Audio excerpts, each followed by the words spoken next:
السلام علیکم ورحمۃ اللہ وبرکاتہ۔ محترم سامعین، بڑے ہی افسوس کے ساتھ آپ کو یہ اطلاع دی جا رہی ہے کہ آج 1 ذوالحجہ 1442 ہجری مطابق 12 جولائی 2021 بروز پیر کو دارالعلوم دیوبند کے 2 عظیم فرزند اللہ پاک کو پیارے ہو گئے ہیں۔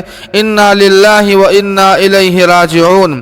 سب سے پہلے تنظیم ابنائے اشرف العلوم کنھوا کے صدر حضرت مولانا محمد اظہار الحق صاحب قاسمی ویشالی کا آج گجرات سے دہلی کے سفر کے دوران اچانک دل کا دورہ پڑنے سے ٹرین ہی میں انتقال ہو گیا ہے۔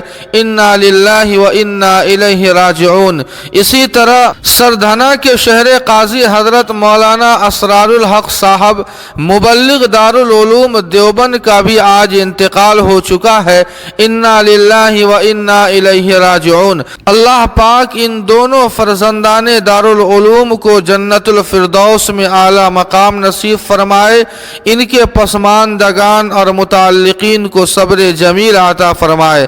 جہاں سامعین آپ سے گزارش ہے کہ دونوں مرحومین کے لیے دعائیہ جملہ ضرور کمنٹ کرے، ویڈیو کو لائک اور شیئر کر دے اور صدائے قاسمی یوٹیوب چینل کو سبسکرائب کرنا نہ بھولے۔ والسلام علیکم ورحمۃ اللہ۔